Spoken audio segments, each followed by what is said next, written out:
All right, Hearth and Homies. Tonight's compilation is X-1.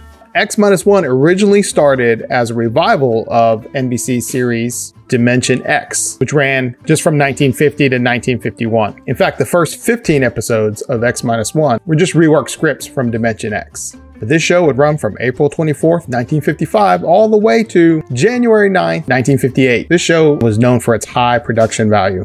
So thanks for joining us tonight for X-1. Sit back and relax and enjoy the show. And as always, thanks for tuning in.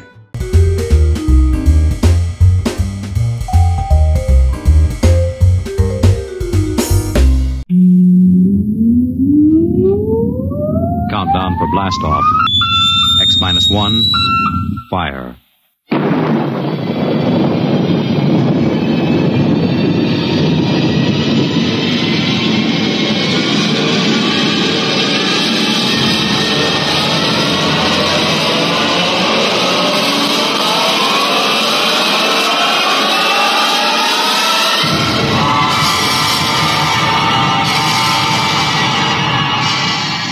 From the far horizons of the unknown come transcribed tales of new dimensions in time and space. These are stories of the future, adventures in which you'll live in a million could-be years on 1,000 maybe worlds. The National Broadcasting Company, in cooperation with Street and Smith, publishers of astounding science fiction, presents X-1.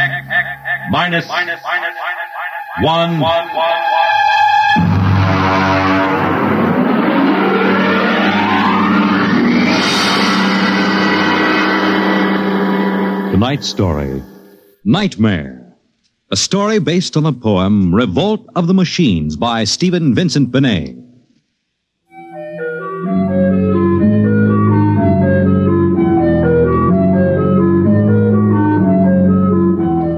Nobody knows exactly when the nightmare began. They must have planned it for years, though, because looking back, you can find little incidents here and there. Like the concrete mixer in New Jersey that killed the Italian bricklayer, and the time Senator Milburn was sucked into the rotopress at the Capitol office building.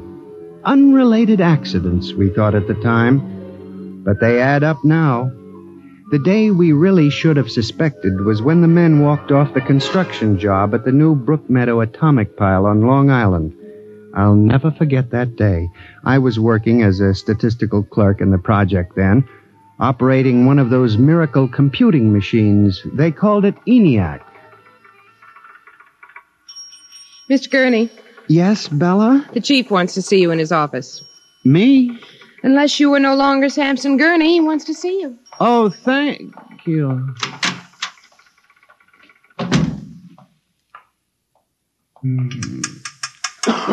Come in. You wanted to see me, Mr. Hawk? Gurney, I thought those electronic computations were infallible. They are, sir, but... We've got a kickback from the chief physicist. These nuclear fission equations are inaccurate. Well, sir, you know the computer is a highly complicated machine, more complicated in many ways than the human brain. I'm not interested in the physics of it. Can something go wrong? Well, occasionally, if there's an overload, the machine goes haywire. Sort of has a nervous breakdown, you might say. We usually rest it up for an hour, and it's okay again. Well, do whatever has to be done. Yes, sir. And, Gurney. Yes, sir? You've been with the Bureau for over 15 years now. It would be a shame to have to remove you because you aren't keeping your mind on your work. Mr. Hawk, I assure you... Excuse me. Hawk speaking. What? They've what? All of them? Well, have you tried to talk to them? Oh, yes, of course. I'll send one of the safety engineers over. Place is falling apart piece by piece. Miss Roscoe, the men of the construction gang of the new building have walked out on us. They're complaining that the job is jinxed. Someone slipped this morning and fell into a turbine.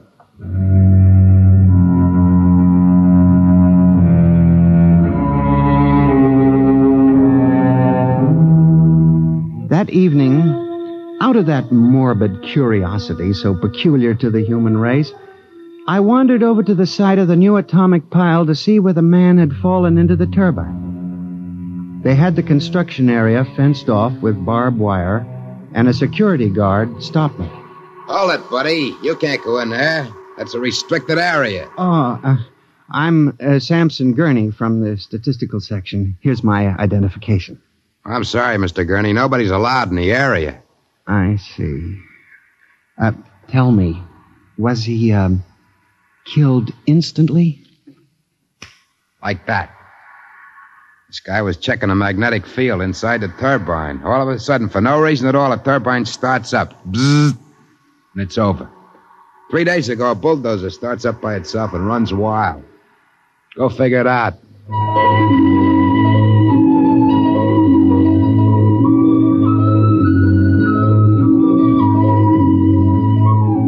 I'm a statistician. All my life I've been interested in statistics.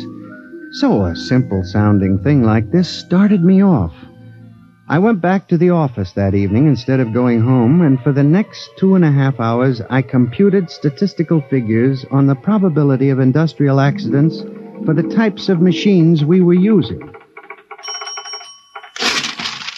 I took one look at my figures and went down to Hawk's office. Oh, what is it, Gurney? I'm very busy. It's urgent, Mr. Hawk. Well? It's about these industrial accidents we're having, Mr. Hawk. What about them? Mr. Hawk, in the past 3 months, industrial accidents all over the country have taken a sharp, unexplained upswing. Nerves. We've had a 100% increase over normal for this project alone. What? Here are the figures. Oh, now, Gurney, this is impossible. It seems to be, and that's why I have a theory, sir. What's that? Sabotage. Gurney, why don't you stop playing FBI man and stick to your job? Which, incidentally, you haven't been doing too well. You and your computing machine have made mistakes before, and this fantastic figure is probably another. I'll have Miss Roscoe show you. What's the matter with this blasted buzzer? Miss Roscoe! Miss Roscoe!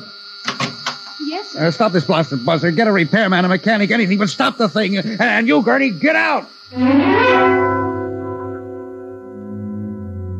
I went back to my office to get my hat and coat, feeling about as unhappy and humiliated as a man can feel. The office was dark and deserted. The whole building seemed oppressive and unnatural, as if some evil force were pressing down on it. I walked across to my desk. In front of me, the ENIAC glowed and chattered eerily as it worked on the equations we had fed it that morning. Its many-fingered circuits hung against the wall like some great octopus, and the thousands of tubes glowed orange and blue in the dark like 1,000 globing eyes staring at me. It almost seemed alive. It increased its tempo a moment, and a fleeting notion crossed my brain that it was laughing at me. Laughing like all the others. What was the matter with me? I shut my desk drawer and began to put the cover on my electric typewriter when an amazing thing, the most amazing single incident of my life happened. Alone in the darkness, with no one at the keyboard, the electric typewriter began to type. Am I going crazy? This can't be. There's nobody there. There's nobody there. Oh, no. I just imagined it. It's in my mind. But I hadn't imagined it. The paper was there on the carriage. Did I dare read it? Or would the whole thing suddenly vanish and send me shrieking to the nearest psychiatrist? I removed the paper from the machine and read. Samson Gurney, there are some questions better left unsolved. The answer to yours is death.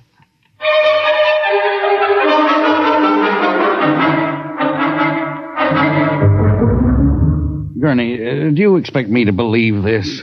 It's insane. Mr. Hawk, I'm as sane as you. I'll submit to any psychiatric examination you choose. That typewriter wrote this message by itself. Then this is just some practical joke someone in the office is playing. There was no one in the office. Oh, of course not. They wired up the machine and left. I checked the machine myself, Mr. Hawk. All right, Gurney. You leave this note with me, and I'll turn it over to the security force for further investigation. But... No buts, Gurney. The security men will handle it. Yes. And now, you just relax for a few days. Everything will turn out all right. The main thing is not to let little things upset you.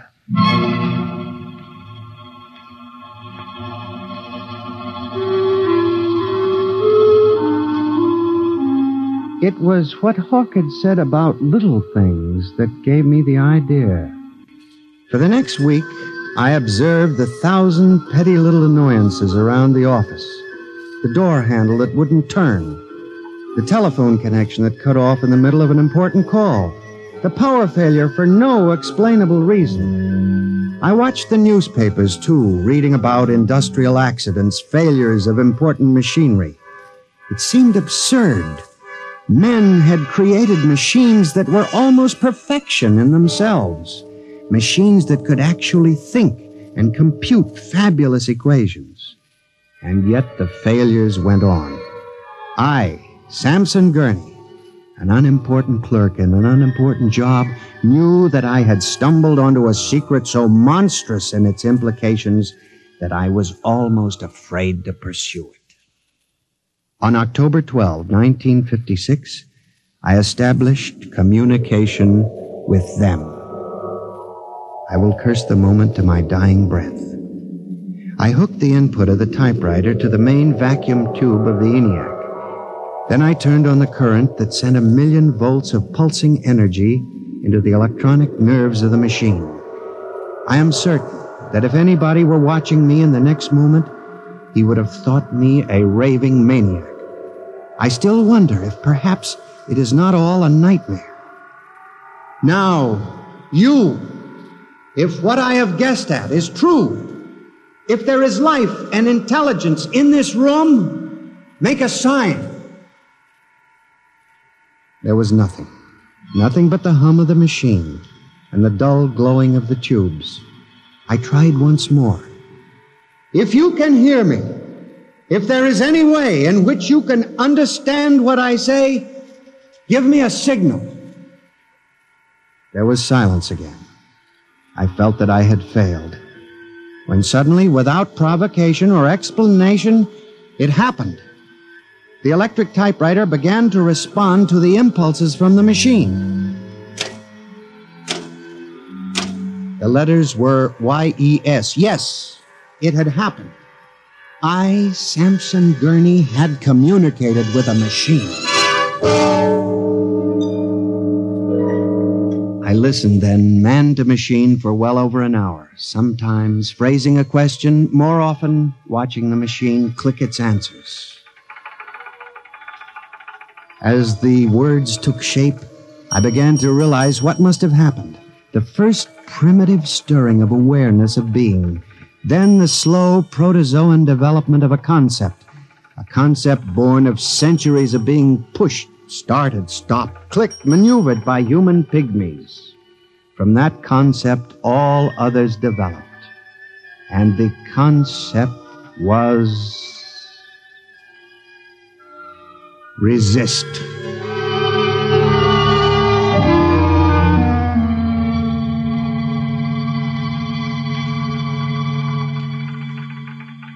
And now they were tired of it, tired of wrapping cigarettes and collecting nickels and waving hair and moving earth and mixing cement and solving equations. Tired of the smell of human hands. They were the slaves and we were the masters, and yet they were stronger and they knew it. I sensed it now, and I was about to try to communicate again when softly, on ball-bearing casters, a heavy metal filing cabinet began to roll away from the wall toward me.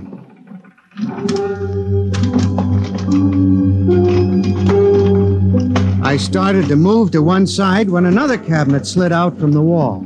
And then another, surrounding me. Another cabinet. Then another.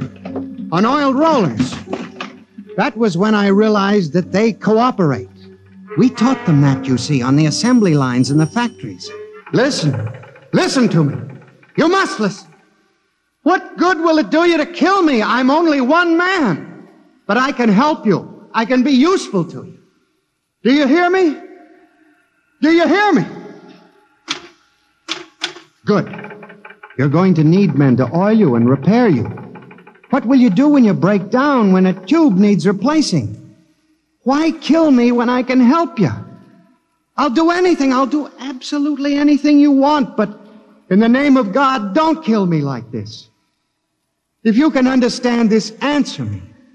Answer me.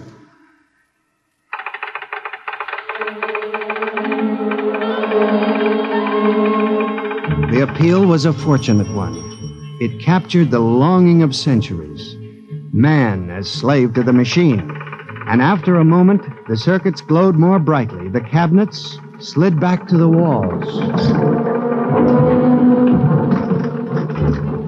The ENIAC began to communicate with me again. As I tore the tape from the machine and read it, the words were almost pathetic in their longing, but most ominous in their implication. They read, "Address me as master."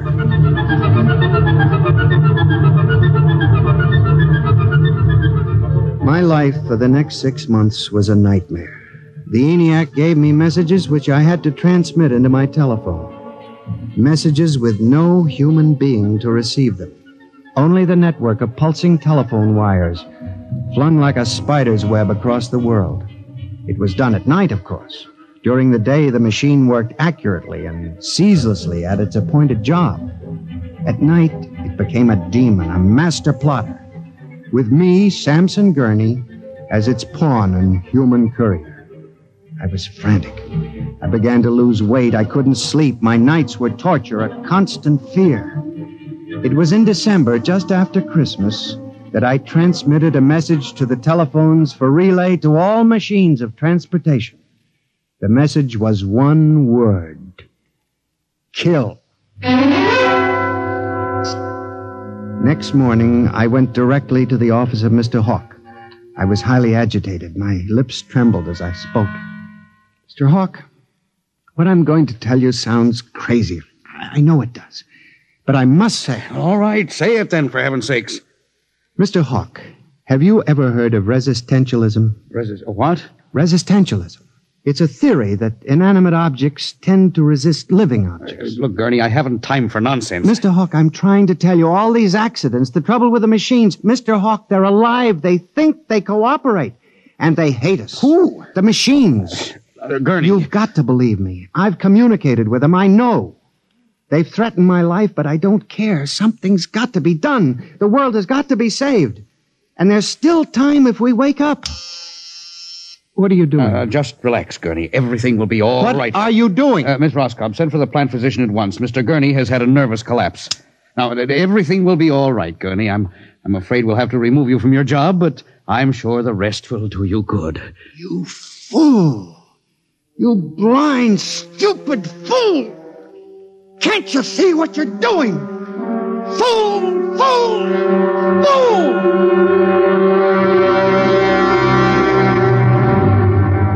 When the plant physician arrived a few moments later, Lucius Hawk was found at his desk, strangled to death in a nest of telephones. The wires were still humming softly. Samson Gurney, you stand accused of the crime of murder. How do you plead? I did not kill him. I didn't. So record. The prosecution will proceed with testimony. Now, Miss Roscoe, did you notice anything peculiar about Mr. Gurney's behavior prior to the death of your employer? Yes. He acted very strangely. He told Mr. Hawk he thought the machines were alive. Order! Order!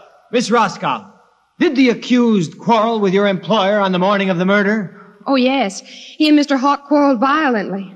I could hear him screaming at Mr. Hawk, and Mr. Hawk asked me to send for the plant physician. What were his words? He said, Mr. Gurney has had a nervous collapse.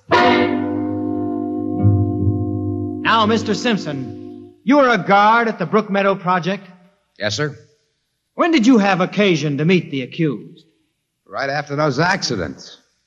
He was snooping around a construction area. And later, I was making my rounds when I saw him in the office all alone. He was tampering with the electrical wiring on the ENIAC computator. I didn't think anything of it at the time.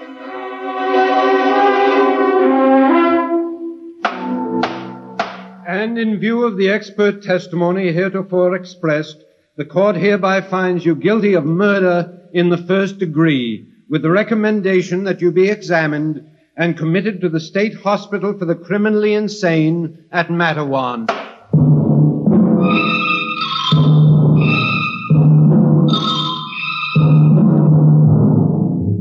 And that is how I came to be here at the hospital, Dr. Klein. That is the whole story.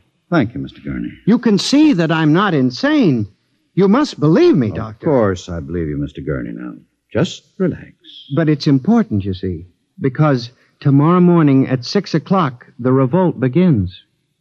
Revolt? You didn't mention any revolt. They have it all planned. I transmitted the code to the switchboards last Monday. Mm-hmm. Tell me about this revolt, Mr. Gurney. It'll begin in Washington, then spread to New York. The Madison Avenue buses lead the charge.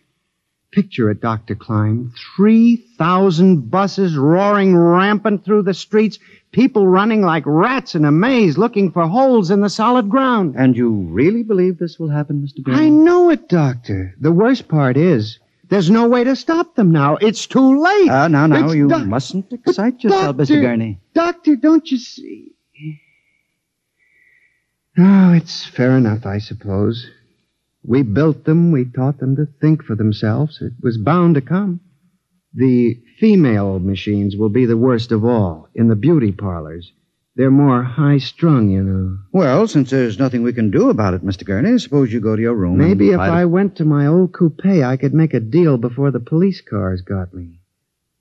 It wouldn't make sense for them to wipe out the whole human race, would it, Doctor? Of course not, Mr. Gurney. They'll probably let us completely alone. After all, we're all good Americans. We always like them.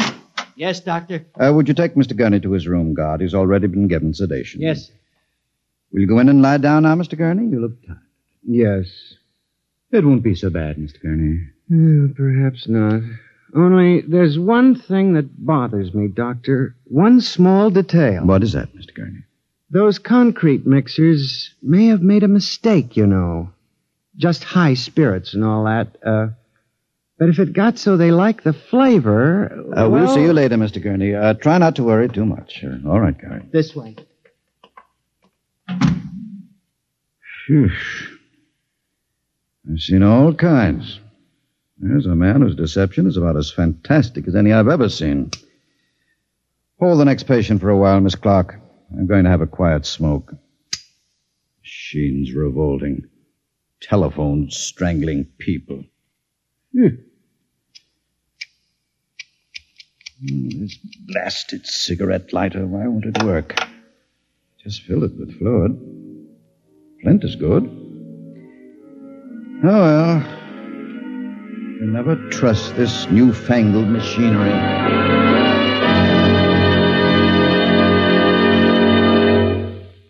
You have just heard X-1, presented by the National Broadcasting Company in cooperation with Street and Smith, publishers of astounding science fiction. Tonight's story by transcription was Nightmare, written by George Lefferts and based on the poem The Revolt of the Machines by Stephen Vincent Benet. Featured in the cast were John Gibson as Sam, Joyce Gordon as Bella, Louis Van Ruten as Hawk, Joseph Julian as the guard, John Seymour as the judge, Owen Jordan as the prosecutor, and Santos Ortega as Dr. Klein. Your announcer, Fred Collins. X-1 was directed by Fred Way and is an NBC Radio Network production.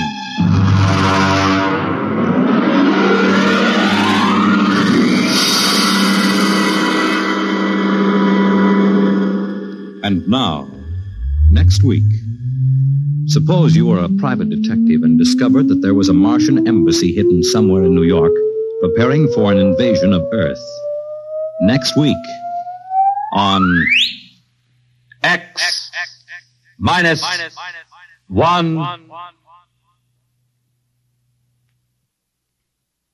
Convicts tell their true stories on The Loser tonight over most NBC radio stations.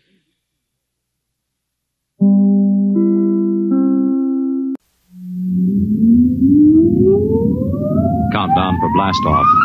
X minus 5, 4, 3, 2, X minus 1, fire.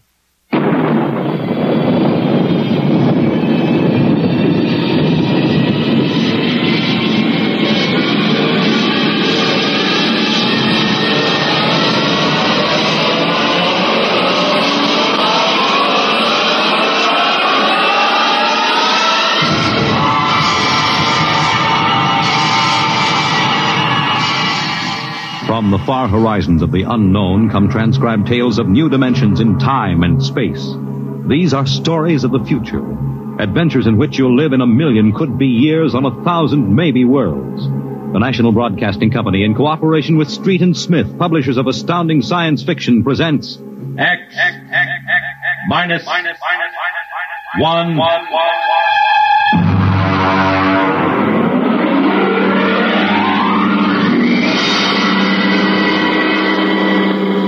Tonight's story, The Embassy.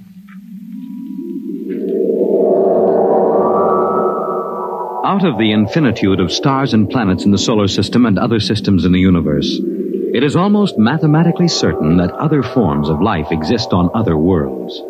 Someday, in the future, in 1,000 years, or in the next 25 minutes, daring travelers through space will make contact with the inhabitants of another world.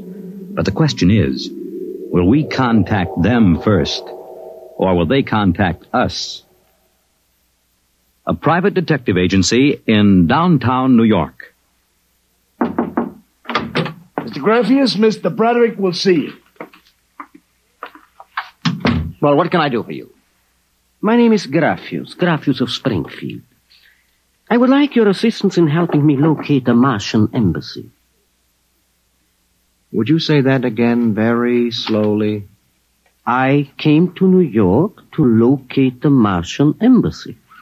I assume you were joking. On the contrary, I am completely serious. As it happens, I am interested only in Martians at the moment. I see. Okay, shoot. Well, it occurred to me in the course of my studies that we, Earth people, cannot possibly be the only intelligent form of life in the universe. Since Mars is older geologically, and since it is also an atmospheric planet, its evolutionary history could easily be similar to ours. Do you follow me? Well, so far I can't say no. If this is true, then they must have been watching us, observing us for hundreds, possibly thousands of years. They also know we are a militaristic, warlike race. We might conceivably set out to conquer and occupy Mars someday. In which case they would try to get the jump on us. Ah, precisely, Mr. Broderick. Now, if you were planning to attack an unknown nation, what would be your first move, Mr. Broderick? Well, intelligence. Find out what the odds are. Oh, you have a very logical mind, sir. You would send agents to scout the nerve centers of earthly civilization and advancement. Not Kansas City or Equatorial Africa, my dear sir, but here, in New York, the most technically advanced spot on the earth. And you want me to help you prove this theory of yours? Precisely. The expense doesn't interest me. Well, now, this may take a long, long time, Mr. Graffius. After all, nobody has ever seen the Martian. I assure you they will be very ordinary-appearing people. Mm-hmm. Very likely they live together in downtown New York. Most certainly they live in a private house with no servants to pry in their affairs. Oh, some ordinary people who live in a private house in downtown New York. I might just as well look up Martians in the classified section of the phone book. There's one other lead which might help you. What's that? They would be almost certain to subscribe to every conceivable type of newspaper, scientific journal, and foreign language publication. Well, now, that might be something. Okay, Mr. Graffius, it's a deal. Excellent. I shall contact you tomorrow.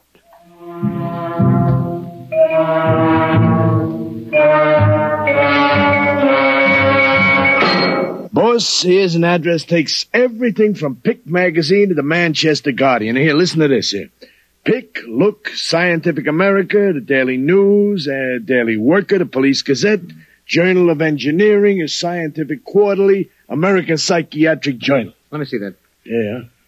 Oh, Doolin. Sometimes I wonder, what is the address on this? Well, it's 9 West 124th Street. Which happens to be the Harlem branch of the New York Public Library. Oh.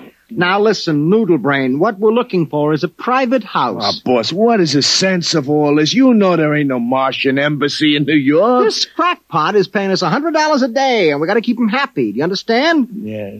Also, I have a hunch that Mr. Graffius is not looking for any Martian embassies. He is looking for something quite different. So we are going to find it for him.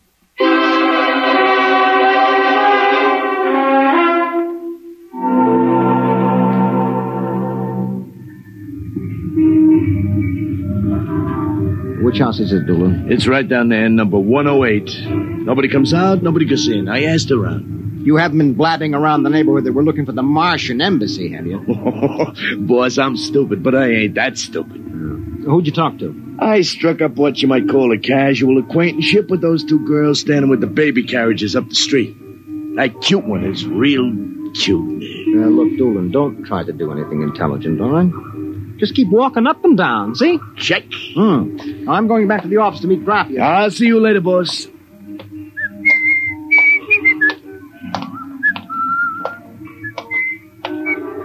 Hiya, beautiful. Hiya, Flatfoot. Name is Doolin, honey. Iron Man Doolin. Your line is getting rusty, Iron Man. So help me, honey. If I'm feeding you a line, may the heavens open up and strike me dead. Hey, what's that? Look out!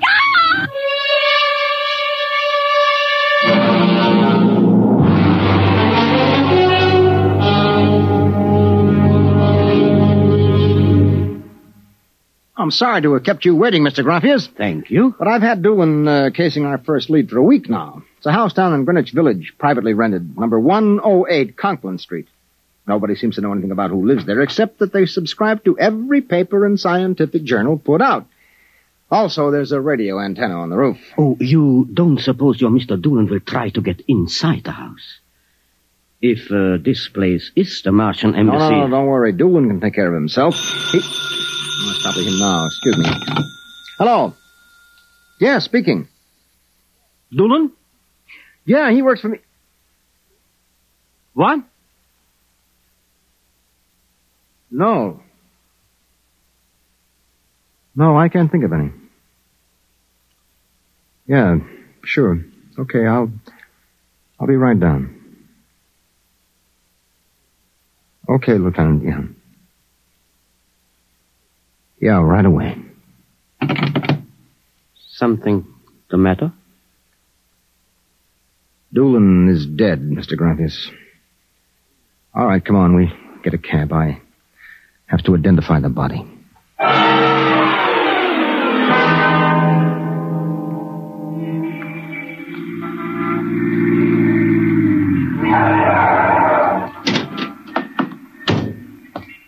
Lieutenant, I'm Broderick. Oh, there's your boy, Broderick.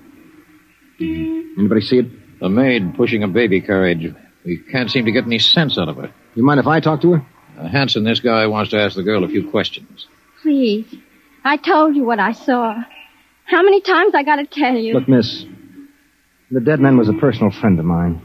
Would you tell me what happened? Helen and I were standing in front of Rackman's candy store up on the corner. We both had the babies out. He said hello and joked a little. Then he... What happened? It's too awful. No, please.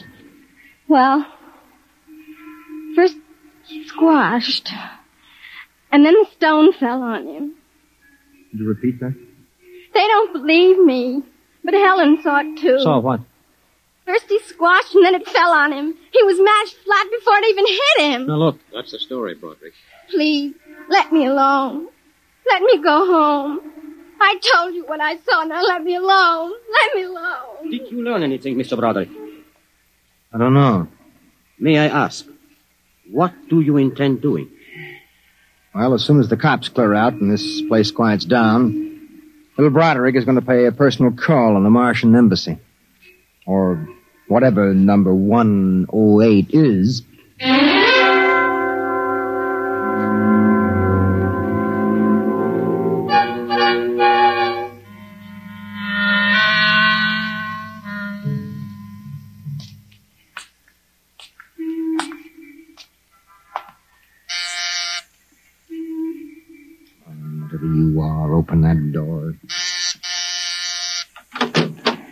Yes? Oh. Well, young man. Oh, excuse me, ma'am. Is the lady of the house at home? I'm the lady of the house. Oh, well, my name is Broderick. I represent the Manhattan Child Adoption Center. We're soliciting funds and clothing for stranded and unadopted children. I Won't wondered you if... come inside? Well, we don't. Usually Oh, we... nonsense. I'm old enough to be your grandmother. Besides, my son Lauren is working at home. Your son? Oh, he's a bibliographer. He writes summaries of articles and books from scientific journals and publications for libraries and universities. Oh, I see. Sit down, Mr. Broderick. Let me pour you a cup of tea. Oh, thank you. You know, I'm not much of a tea drinker, but seems to have a strange taste. Oh, it's my own recipe. Uh-huh. Well, I think that I'd better be running along but now. You haven't finished your tea, Mr. Broderick. No, really, I feel a little funny. I'll call Lauren. No. It's all right, I'm leaving. I just feel kind of busy. Oh, I'm sure Lauren would like to hear about the adoption center. I'll call him. No, don't but I must. Besides, you aren't well. Tea. Lauren! I've got to get out. Lauren! Lauren, hurry! Look out. Get out of my way. No. You must stay. Yes, Mother. You drugged my tea. You let go of my arm. Lauren! Let go! No! Oh! I've got to get out the front door. Open. What happened? The other one, that Broderick, he was here. I drugged his tea. He got away? He was suspicious. Fool! Idiot! Go after him. Risk another murder on our doorstep. Are you insane? But he suspects. Well, we'll have to take our chances. We'll have to think of some other way. If he goes to the authorities... Oh, they'll laugh at him. How did they find out? I don't know how. But I'm certain someone else sent them. Who? I don't know. I'm afraid to let myself think. It might be. It just might be them.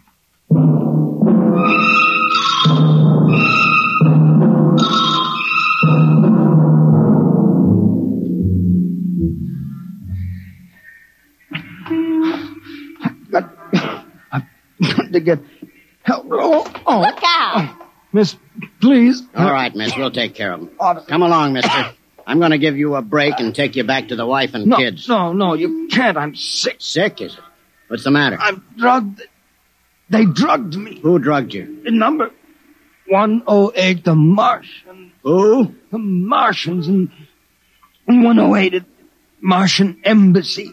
Well, I've seen him with pink elephants, rabbits, and mice, but you're the first one that's got Martians. Oh, it's true, I tell you. Ah, come along.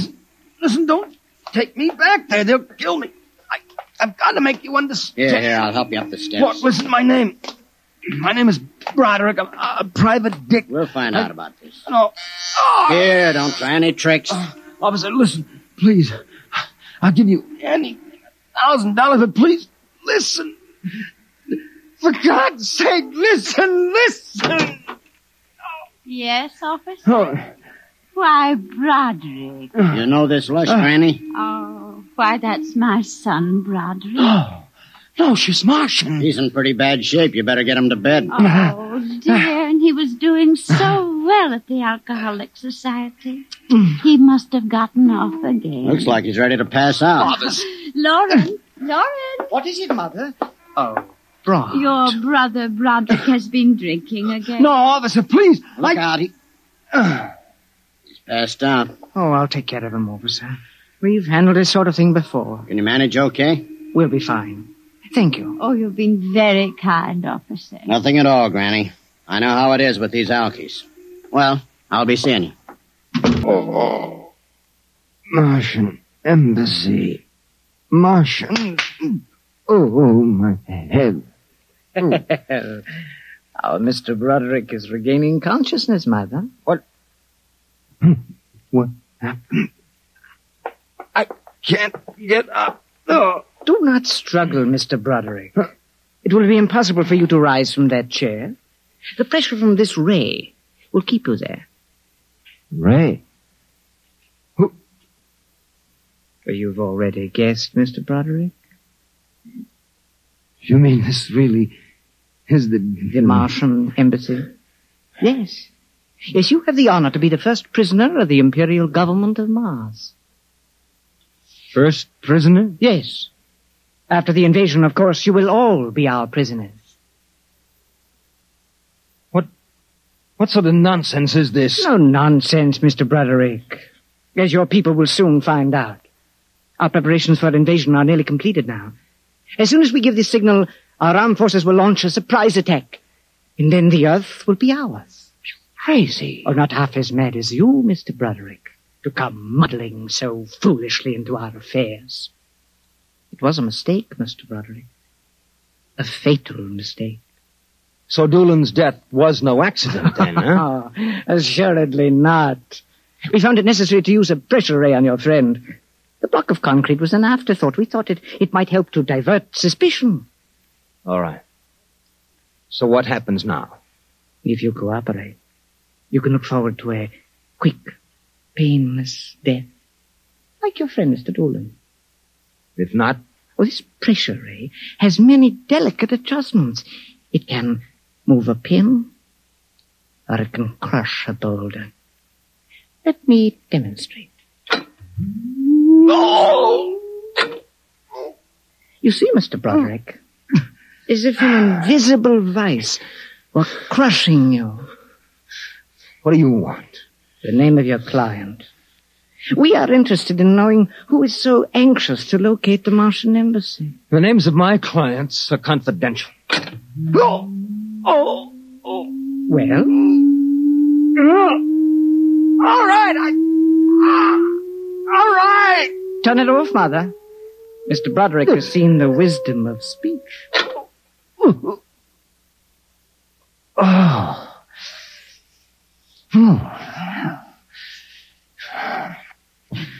His name is Graphius. Graphius? Yes. An unusual name for an Earthman. Describe him. Well, I don't think I really can. Describe him. Oh.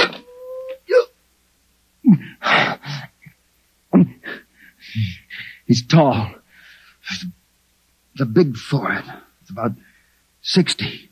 Wears thick glasses. He's bald. Lauren, it sounds like one of them. Yes. Yes, it does. Contact the planet. Tell them we suspect that our plans are known. Ask for an acceleration of the invasion day. At once. What about me? Oh, I am sorry, Mr. Broderick. But I'm afraid you know too much now. In exactly 5 seconds, you will feel the full impact of the ray which faces you. I would suggest that you relax and meet your fate calmly. What now? No, wait a minute. You will feel no pain, just a wall of force crushing you. Yes, but listen. 5. But you can't do this. 4. It isn't human. Yes, I know we're not human. 3. Yes, but do you understand? 2. No. 1. Mother in heaven. Now. Lauren! It didn't work. Something has happened. The magnetic field is dead. Stand back from the pressure ray. It will not function anyway. I have decontrolled your field. Lauren! Lauren, it's one of them! They found us! Did you think we wouldn't? You are free to move now, Mr. Brown. Look, I don't know how you got in here, Graphius, but stick around. These babies are really Martians, just like you said. They're planning to invade the Earth and take over. There will be no invasion. All right, you keep these characters covered. I'll get the police. There will be no need for the police. I intend to handle them myself. But, Graphius, the police will want Do not call the police. I don't get it. You fool of an Earthling. Don't you realize with whom you are dealing? The invasion of Earth by Mars will be like child's play compared with what... Lauren! Oh! Holy mackerel. They just flattened out. Yeah, like your friend, Mr. Dooley. Oh, I detest the use of violence where the intellect can rule. But unfortunately, the Martians are a threat to us and must be destroyed so that we can proceed with our own plans. What plans? Naturally, you wouldn't comprehend. Wait a minute. There are some things here that I do understand. A second ago, that pressure array didn't work. Now you're using it like it was a toy. How did you get in here, anyway? Who are you? Another one of these Martians? No, Mr. Broderick. I happen to be a Venusian. A what? A representative of the planet of Venus. You're crazy. Not at all. Martian invasion would be like child's play compared to ours. The Martians would simply have conquered and enslaved your people. We Venusians intend to exterminate you completely. Then I suppose that you were going to start by knocking me off. On the contrary, you are free to leave any time you please. Leave? Yes. Are you kidding? I know your plans, the invasion. I could go... Tell the police? Go ahead. Huh? Why don't you try it, brother? Because the minute I turn my back, you're going to let me have it. Suppose you try it and see. I have no interest in stopping you. Go ahead. Run to the police.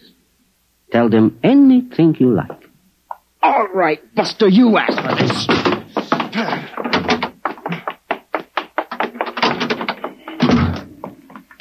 Alive. You let me go. Here. Where do you think you're running to? Officer, listen to me. Oh, it's you again. The one with the Martians. Listen, that story is true. You've got to believe me. You've absolutely got to believe me. They're inside that house. Inside number 108. He killed them. Who killed him? Graphius, the leader of the Venusian invasion. Venusian invasion. Look, they're going to take over the Earth. Listen to me. Go in that house. Martians, now Venusians. Okay, brother, I've heard enough. You're batty as a bedbug. Come along. Please, where are you taking me? Bellevue Psychiatric Ward, my friend. Come on. Oh, but you... Come along. You don't understand. Why are you such a fool? Let go of me. There's going to be an invasion. The Venusians are going to invade us. Why don't you listen to me? Why don't you listen?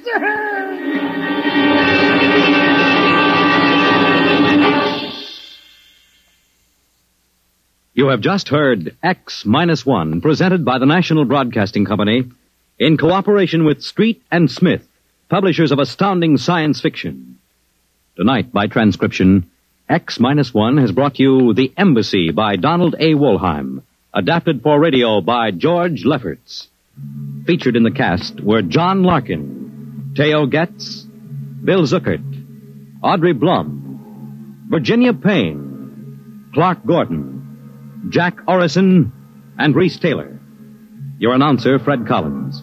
X-1 was directed by Dan Sutter and is an NBC Radio Network production.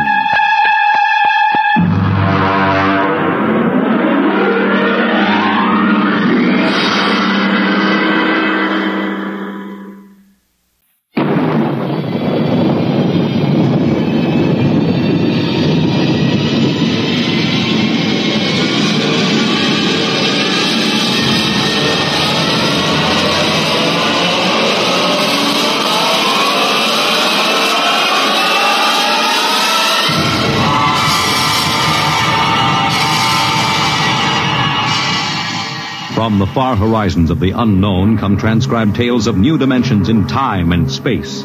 These are stories of the future, adventures in which you'll live in a million could-be years on 1,000 maybe worlds. The National Broadcasting Company, in cooperation with Street and Smith, publishers of astounding science fiction, presents X minus 1.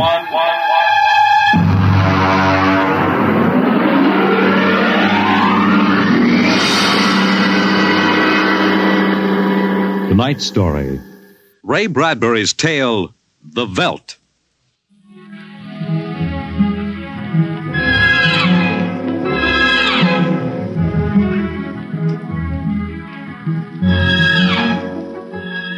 This is the office of Dr. David McLean, resident psychiatrist of the new Chicago Institute of Human Engineering. All right, Miss Carver, will you take this, please? To Charles S. Haworth, senior psychiatrist, New Chicago Institute of Human Engineering. The following constitutes my report on the case of George and Lydia Abbott, which we discussed by telephone. Subject George relates onset of symptoms to the purchase of a $60,000 soundproofed Happy Life home. Under narcosynthesis during initial interviews, subject described the experience in the following manner. Miss Carver, would you play back the sonic record of the initial interview? We'd always wanted one, and then we could afford it, so... Go on, Mr. Abbott. Tell me about the home. The home. Well, it was supposed to do everything the agent told us. And it did, I guess. It clothed us, fed us, and rocked us to sleep. Played and sang, and it was good to us. Very good, sure. Tell me about the nursery. The nursery.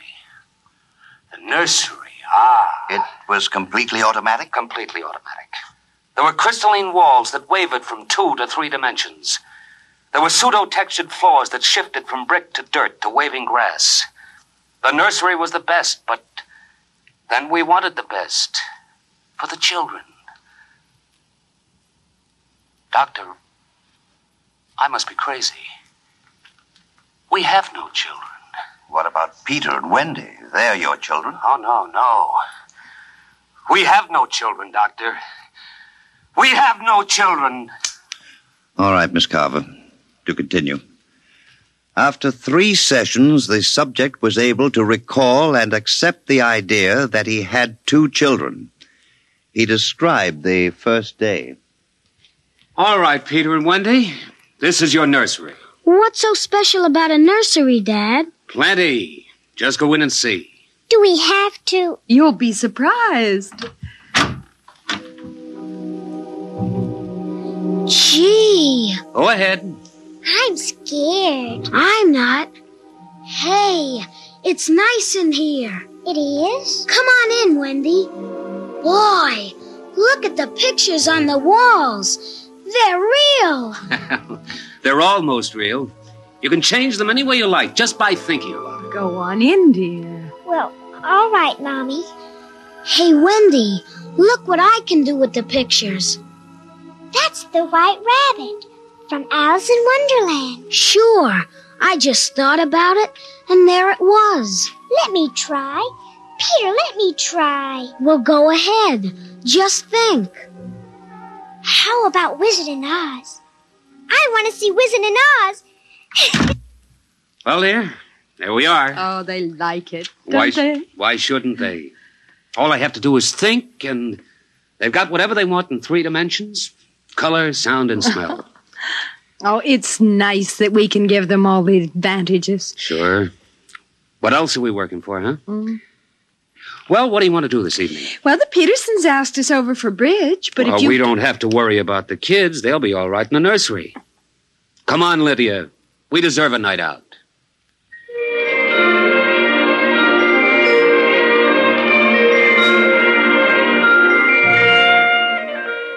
And in the nursery, the walls were a kaleidoscope of time and space and imagination.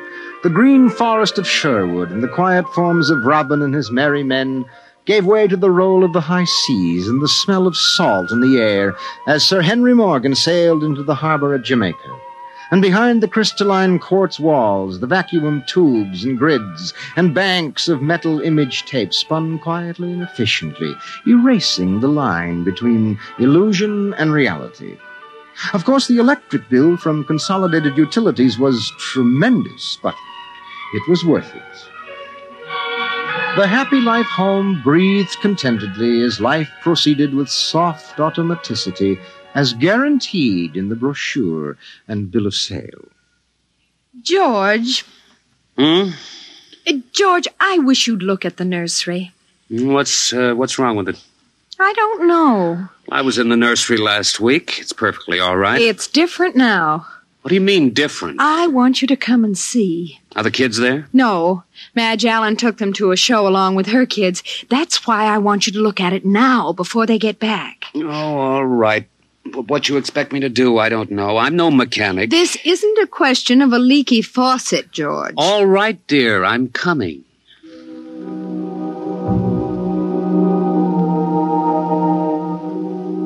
The nursery light flicked on as they came down the hall. The relays clicked and the tubes warmed and chemical odor banks and pipes bubbled into life as they paused before the closed door. Go ahead, George. Open it.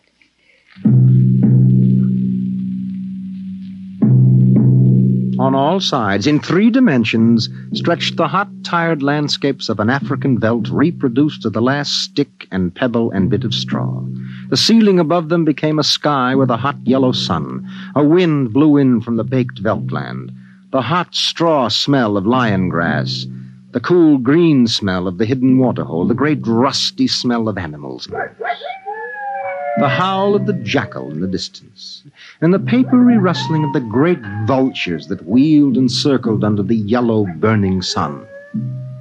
Let's get out of this, son. It's a little too real. Oh, George, you promised you'd look around. Well, I don't see anything. Wait a minute. There are the vultures. Filthy creatures. There. There are the lions. Far over that way. Yes, I see them. They're on their way to the waterhole. They've just eaten. It's some animal. A zebra or a baby giraffe, maybe. Can you see it? Are you sure? It's a little late to be sure. Nothing over there but clean bone and the vultures swooping down for what's left. Did you hear that scream? What scream? About a moment ago. Sorry, no. Oh, here come the lions. George, they're frightening. Take it easy, Lydia. They're just illusion.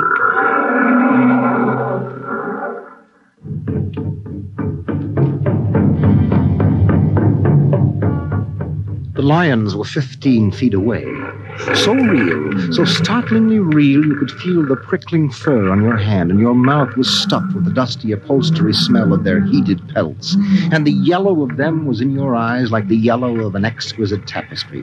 The yellows of lions and summer grass, and the sound of the matted lion lungs exhaling on the silent noontide, and the smell of meat from the panting, dripping mouth. George, I'm afraid they're so real. They're only an illusion, Lydia, that's all. Watch out! Ah! Out, quick, outside! They almost got us. Now take it easy, calm down. I could feel their breath. Get a hold of yourself, Lydia. They aren't real. Walls, that's all it is, crystalloid walls. They look so real. Of course they do. But it's all dimensional color reactionary process, a metal tape film behind glass screens. It's all odorophonics and sonics. Now here, take my handkerchief. I'm afraid. Did you see? Did you feel it? It's too real. No, Lydia. And we've got to tell Wendy and Peter not to read any more on Africa. Of course, dear. I want you to lock that place up. But you know how difficult Peter is about that. I punished him last week by locking the nursery for an afternoon, and he threw a tantrum. And Wendy, too. Well, they live for the nursery. It's got to be locked. That's all there is to it. You've been working too hard, Lydia. You need a rest. I don't know. Maybe I don't have enough to do. I have too much time to think. All I do is set the menu selector dials at the beginning of the week. But that's the whole idea. The house is automatic. I know, but couldn't we turn it off for about a week and take a vacation? You mean you want to fry eggs for me? And darn socks. I feel like I don't belong here. The house is wife and mother and maid. How can I compete with the African Veldts? George, those lions can't get out of there, can they? Of course not, dear. Now don't think about it anymore.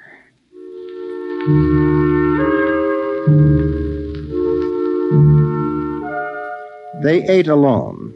He sat idly watching the dining room table produce warm dishes of food from its mechanical interior. You forgot the ketchup.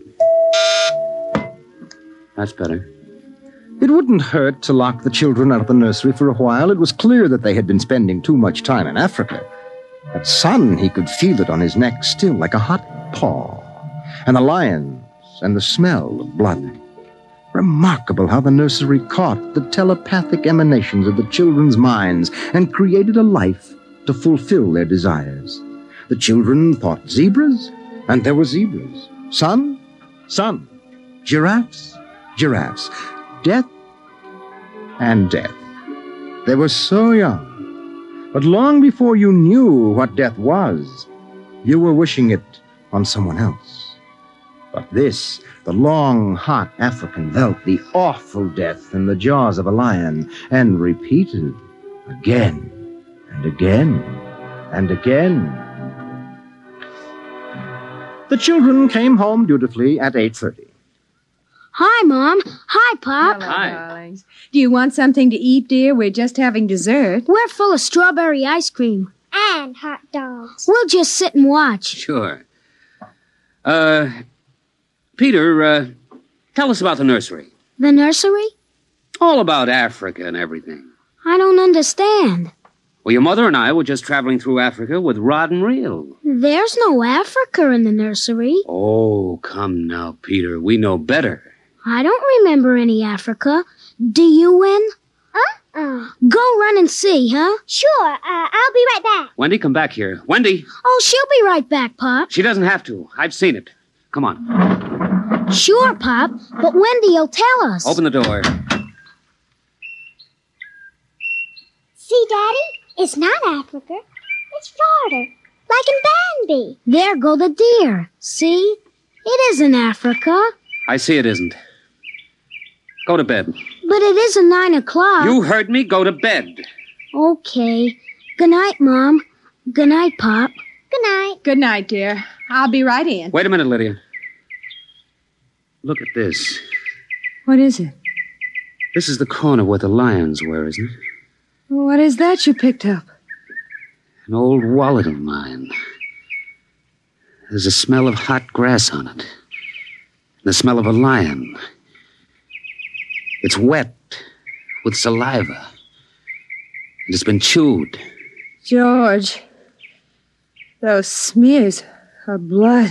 Come on out. Now let's go to bed.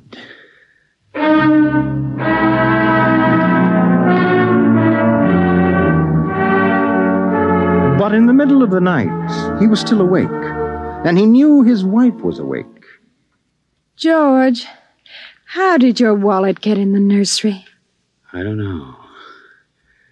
Wendy must have changed the walls from the African Veldt. I'm going to keep it locked. Maybe it isn't good for the children. My father used to say children are like carpets. They should be stepped on occasionally. We've never lifted a hand. They're spoiled and we're spoiled. I think I'll have Dr. McLean come tomorrow morning and have a look at Africa. But it isn't Africa now. It's Florida and Bambi. I have a feeling it'll be Africa again before then.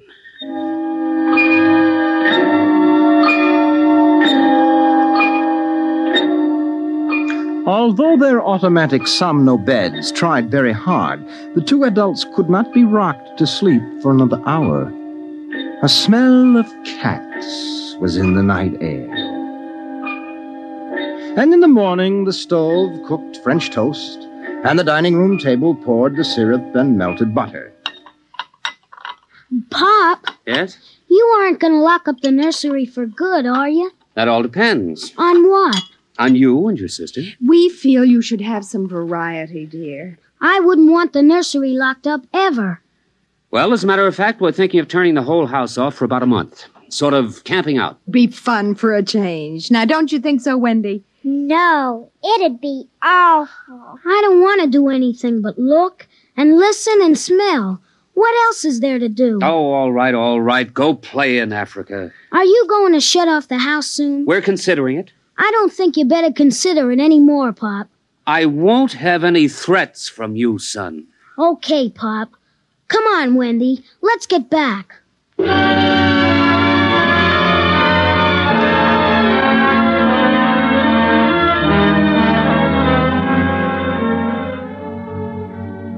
After breakfast, Dr. David McLean arrived.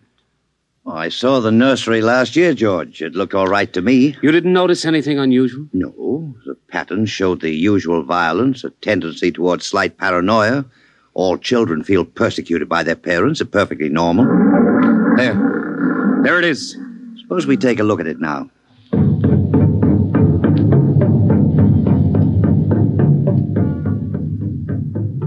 They entered without knocking and sent the children out. The screams had faded and the lions were feeding quietly under the trees. I wish I could see what they're eating. How long has this been going on? A little over a month. Certainly doesn't feel good. I don't want feelings. I want facts. George, a psychologist never saw a fact in his life. He knows about feelings. And this doesn't feel good. Now, my advice to you is to have the whole room torn down and your children brought to me every day for the next year for treatment. Is it that bad? I'm afraid so.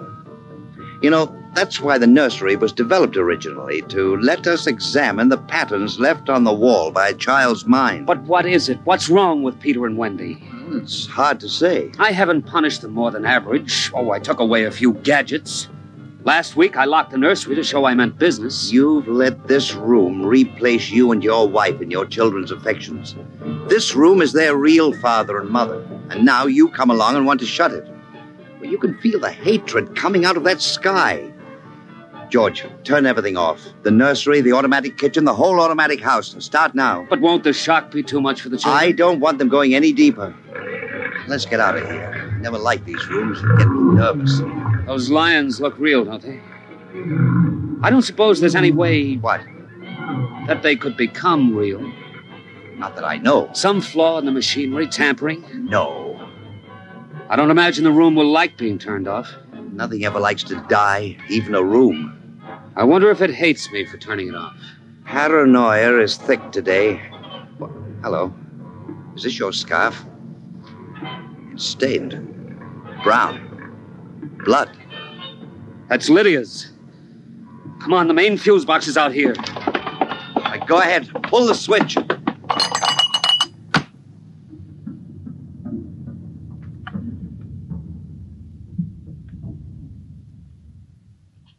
Yeah. It's off.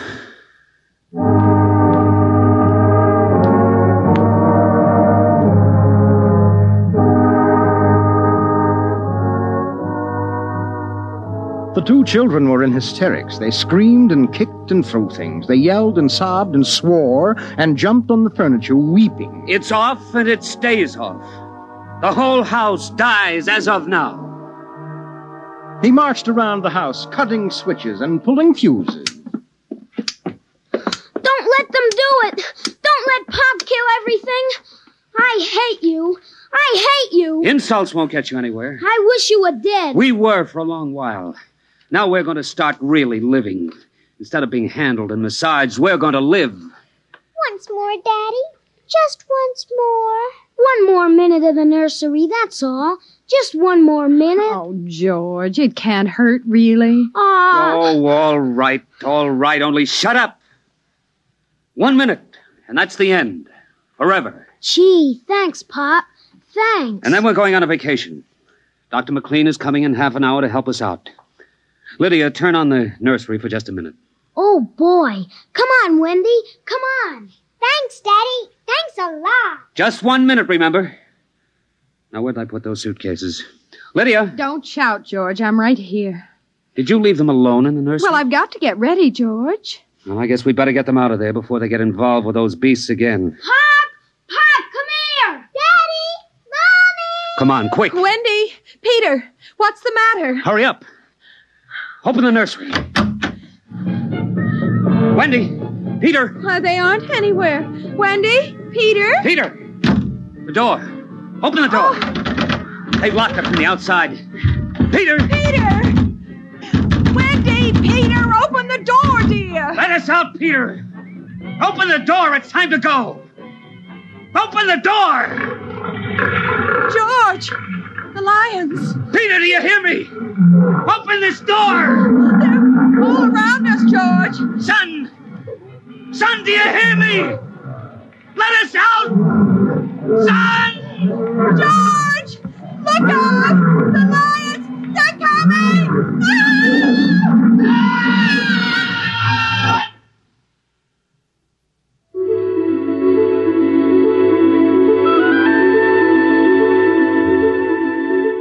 When Dr. David McLean came, half hour later, he found the two children in the nursery sitting in the center of the open glade eating a picnic lunch. Beyond them was the waterhole and the yellow Veldt land. Above was the hot sun. At a distance, Dr. McLean saw the lions fighting and clawing and then settling down to feed in silence under the shady trees. Hi, kids. Where are your mom and dad? Oh, they'll be here directly. Good. We've got to get along. He squinted at the lions with his hands up to his eyes. Now they were done feeding, and they moved to the waterhole to drink. A shadow flickered as the vultures dropped down from the blazing sky to finish what the lions left. Dr. McLean? Dr. McLean? Huh? What? Have a cup of tea?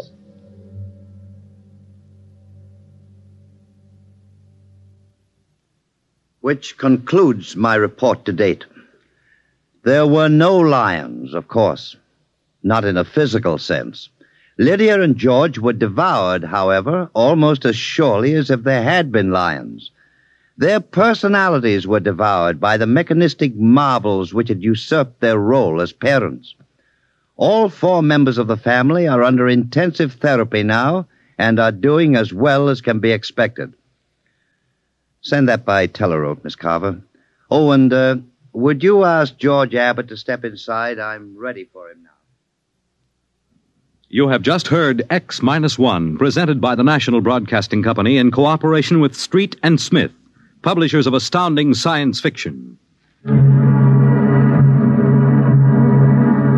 Tonight, by transcription, X-1 has brought you The Veldt, written by Ray Bradbury and adapted for radio by Ernest Kenoy. Featured in the cast were Mary Patton, Bill Quinn, David Pfeffer, Beverly Lunsford, Charles Penman, and John Larkin. Your announcer, Fred Collins. X-1 was directed by Dan Sutter and is an NBC Radio Network production.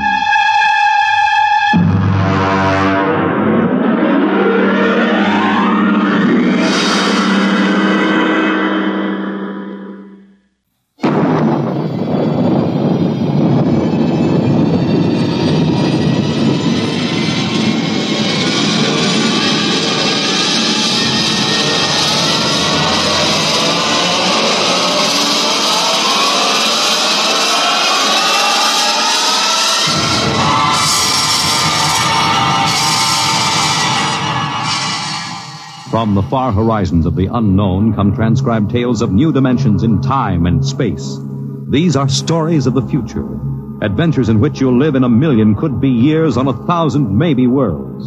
The National Broadcasting Company, in cooperation with Street and Smith, publishers of astounding science fiction, presents X minus 1.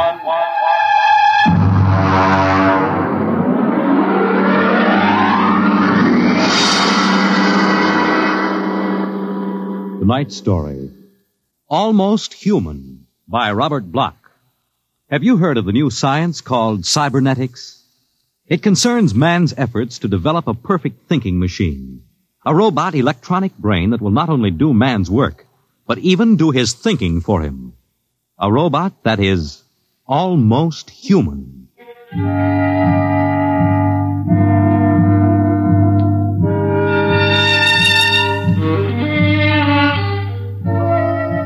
No, it's not impossible at all. In fact, one day, something like this may happen. A tall, suave gentleman in a black raincoat will walk down the street until he reaches a shuttered, isolated house. And then he will slowly mount the front steps, push the doorbell. Just a minute.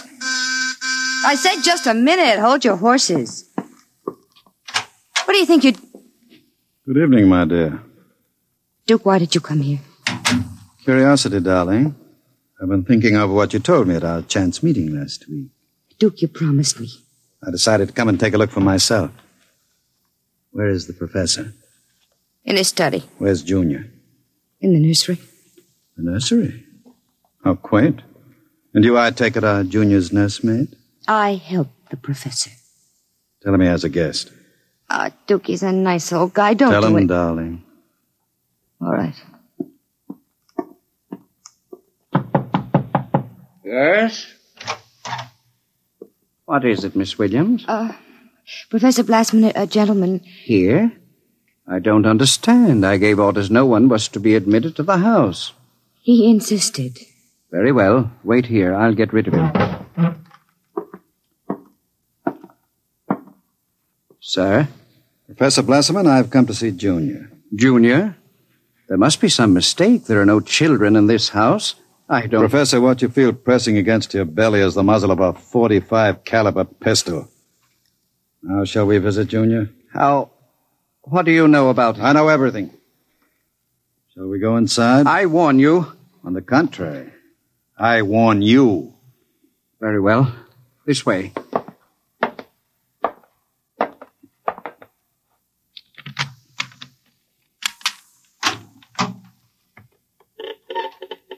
This is the nursery. Where is Junior? In the next room. Behind the door with a panel in it.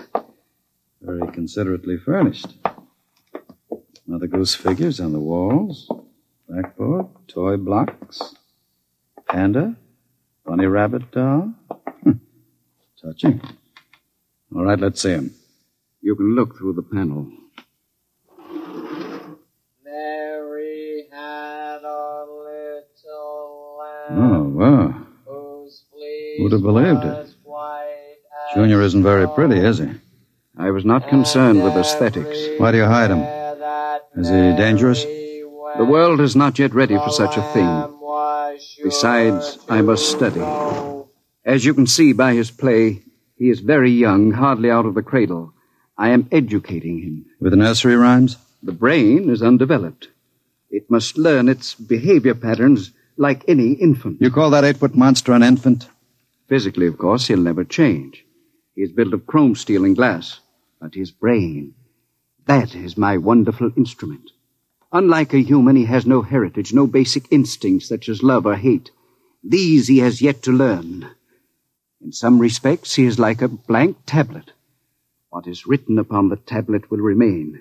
You mean he has no feelings? He will learn quickly, and now, if your curiosity is satisfied, I trust you will keep my secret. If anyone discovers... Open the door. I beg your pardon? The door, Professor. Very well. Junior, come here. What a monster. Papa. He talks? Yes. Mentally, he's about 6 years old now. What is it, son? Who is that man, Papa? Let me handle this. You may call me Duke, son. I've come to see you. That's nice. Nobody ever comes to see me except Lola. Play with me, Duke. Certainly, Junior. Oh, and Professor. Yes? While we're playing, you can have Lola and Miss Williams prepare my room. Your room? I forgot to tell you, I've decided to stay until the climate changes and I can go out again. Meanwhile, I'll have a chance to play blocks with Junior. Understand? I begin to understand. You are hiding from the law. As you wish. All right, Junior. Your move. Let's build a bridge. I have a better idea, Junior. What? Let's build a coffin. A coffin? I don't know that word. Then I'll teach you, Junior. I can see the professor has been neglecting the moral side of your education. Very sadly.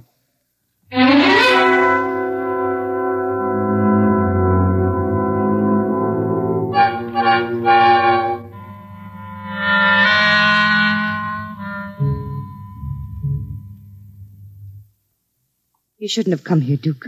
Why not, my dear? Afraid of me? No, afraid of myself. You're no good for me. You've always brought me trouble. Except this time. This time it will be different, darling. This time I'll bring you diamonds.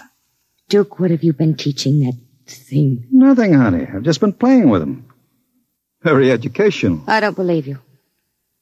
What's bothering you, Lola? Today when I walked in there, he said to me, I know how to kill people, Lola. I'll kill you if you want me to. He's learning very quickly. Duke, I'm scared of that thing. It's unholy, a machine that acts like a human with a voice grinding at you, saying things you'd expect from a child. You dislike him so much. Why did you take this job as his nursemaid? Because I wanted to start over again. I answered an ad. The professor didn't ask questions. I would have been all right, too, if you hadn't come along. I'm very glad you did tell me, darling. Because Junior is going to make us two very successful people. Ha! Like any child, Junior listens to what he's told. Duke, I don't know what you're teaching, Junior. But I can guess. And it isn't right. It's evil.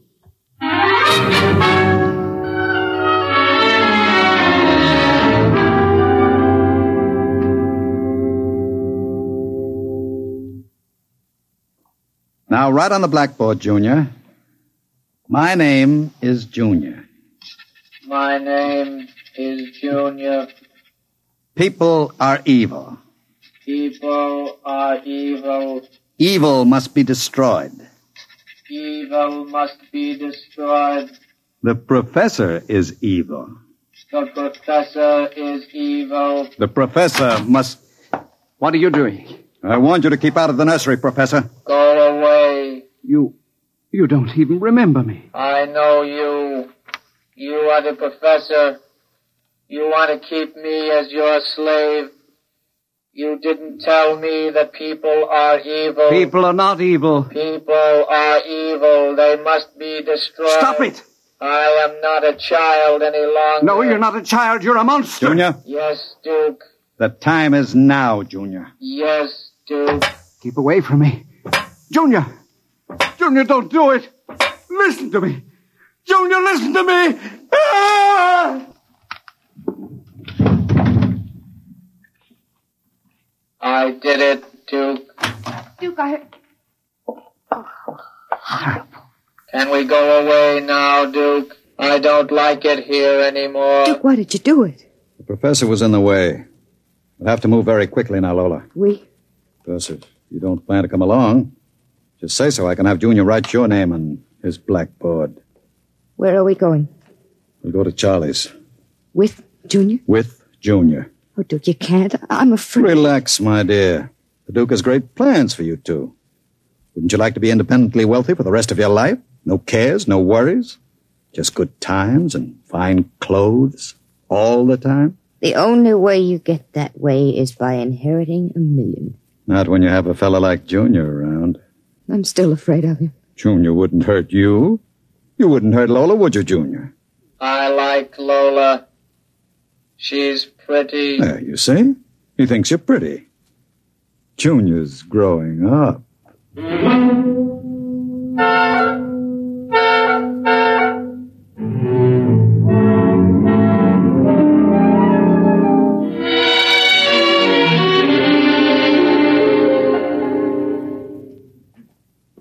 Sit down, Charlie. Sure, Duke. Lola and I are going to hide out here for a while. We'll need some help. Listen, Duke, I'm trying to keep the cops away. Sure. Now listen to me. I need a casing job done.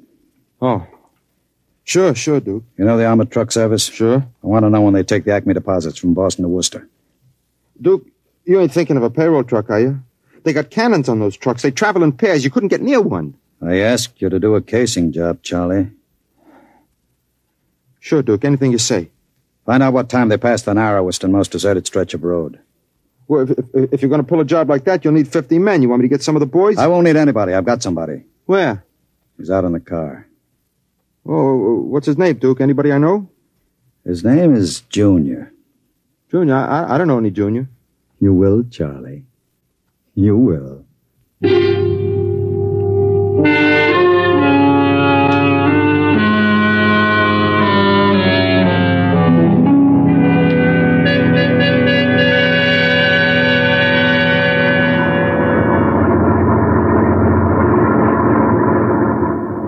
Smoke, Sam?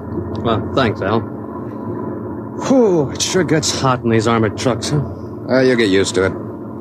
How much we hauling this time? About $250,000. Brother, could I use a hunk of that? Who couldn't? What's our first stop? Acme National Bank. Then we unload a payroll at the Bronson Watch Plant. Hey, what's that up ahead? It looks like something shiny on the road. Throw up your spotlight. Right. Holy smokes, you see what I see? It looks like a mechanical traffic cop. About 8 feet tall. Standing right in the middle of the highway. Maybe it's a Halloween gang, huh? Guess they're trying out robot traffic cops. Can you get past him? I don't know. We'll have to slow down. Get on that gun, Sam. Let's take no chances. Right. I'll give it the horn. Don't budge. Where's our escort truck? Pulled up right behind us. Thing won't move. Sure looks like something out of Buck Rogers, don't it? That's a heck of a note, blocking traffic like that. We'll have to try and get past it. Here goes. Holy smokes, it's moving. Hell, it's coming toward us. Get on that gun. Give it a blast. Bullets are bouncing right off it. It's still coming. Al, back up. I can't. The other truck's right behind us. Al, it's lifting its arm. It's going to smash our window.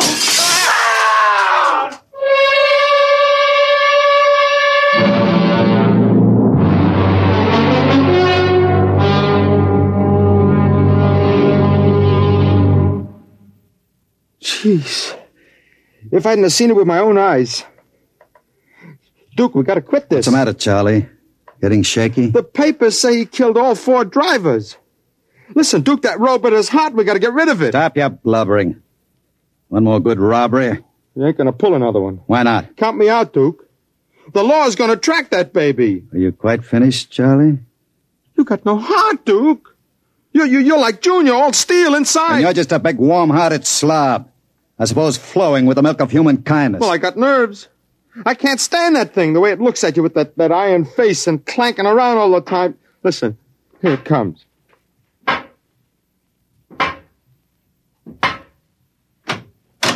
Hello, Junior.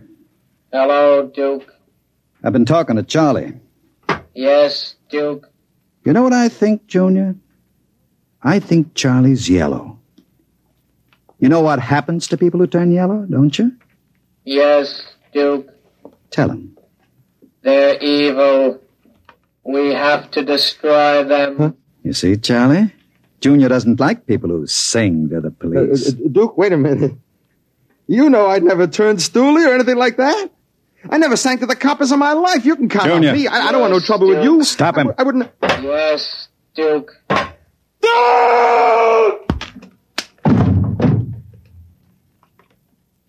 I stopped him, Duke. All right. Take him down to the cellar. Duke, that noise. Charlie! Junior, put him down. Take him down to the cellar, Junior. Yes, Duke. Duke. Relax, darling. Stop shaking. Duke, we can't stay here. Charlie's going to be missed. He's got friends. Now we'll have the gangs after us, too. Oh, come on now. Don't worry, darling. The Duke will take care of everything. Where are you going? Out to a travel agency to get some tickets. You and I are going to take a trip, Lola.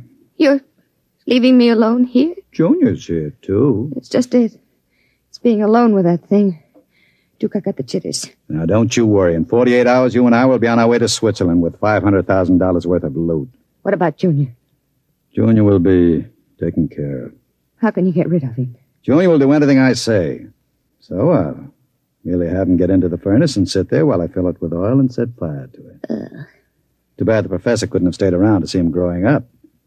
He's almost a man now, Junior is. But not quite as clever as a man. You'll find that out after he steps into the furnace. Get rid of Junior now, Duke. Before you leave. There's no time. I'll be back about 8.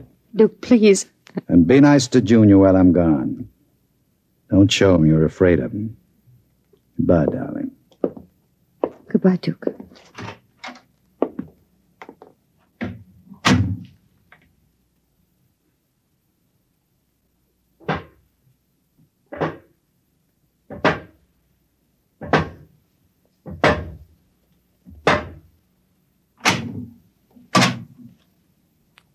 Lola. What, Junior?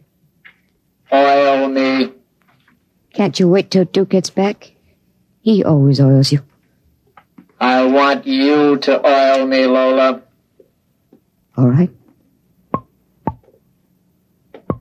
I like you to oil me, Lola. Yes, Junior. Lola, do you like Duke? Certainly. Do you like me? Well, you know I do, Junior. Lola. What? Who do you like best? Me or Duke? I like you both, Junior. Yes, but who do you love?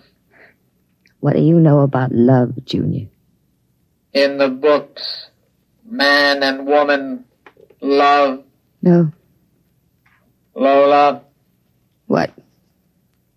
Do you think anyone will ever love me? Maybe. Some women can fall in love with anything, Junior. Even with something like Duke. Why, Lola? I don't know. Maybe because, well, as long as she thinks her man is the smartest and the strongest. I see. Where are you going? To wait for Duke. He won't be home for a while. I'll sit in the hall and wait for him. All right, Junior. I want to be alone and think. About what? I read in a book today it was bad to kill people. What does that mean? Bad. Bad. I don't know, Junior. I guess it's just a word.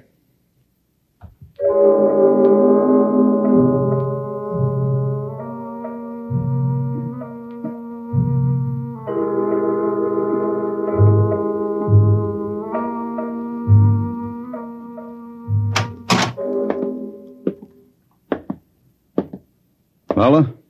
Hello, Duke. Oh, it's you, Junior. Why are you sitting in the dark? I was waiting for you, Duke. Well, now that's a good boy, Junior. Lola oiled me. That's nice. I tell you what, Junior. I've got a little job for us down in the cellar. Let's go down there. Now, Duke. Right now, Junior. All right, Duke. Are we going away soon, Duke? Yes, Junior. We're going away. What's in the cellar, Duke? A little surprise for you, Junior. You'll find out.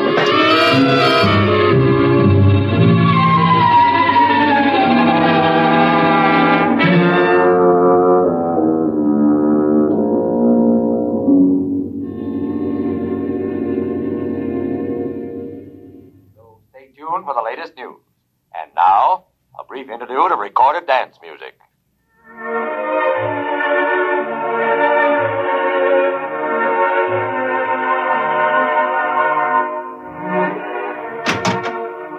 Duke? Is that you, Duke?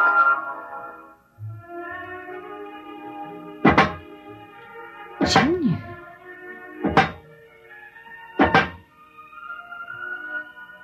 Hello, Lola. I thought I heard Duke come in. He came in. Where is he? Down in the cellar. What's he doing? Nothing. Did he say he'd be up soon? No. Maybe we better go down and get him. He's dead. Oh, no. No, he isn't dead. You said the woman loves the strongest and the smartest. Well, I'm stronger and smarter. But you aren't human. I'm almost human, Lola. No. No, stay away. Lola. Don't touch me. Those metal paws, no. I love you, Lola. No. No. I love no, you. No. No. No.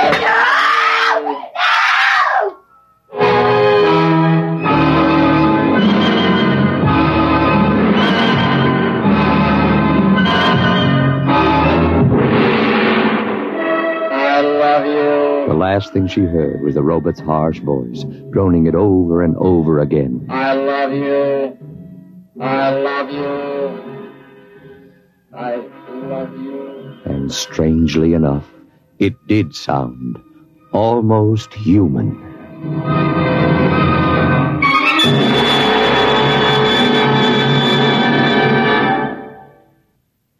You have just heard X-1, presented by the National Broadcasting Company in cooperation with Street and Smith, publishers of astounding science fiction. Tonight, by transcription, X-1 has brought you Almost Human, a story by Robert Bloch, adapted for radio by George Lefferts. Featured in the cast were Santos Ortega as Duke, Joan Allison as Lola, Jackie Grimes as Junior, Guy Rep as the Professor, Nat Pullen as Charlie, Joseph Julian as Al, Lynn Cook as Sam, and Merrill Joels as the radio voice. Your announcer, Fred Collins. X-1 was directed by Ken McGregor and is an NBC Radio Network production.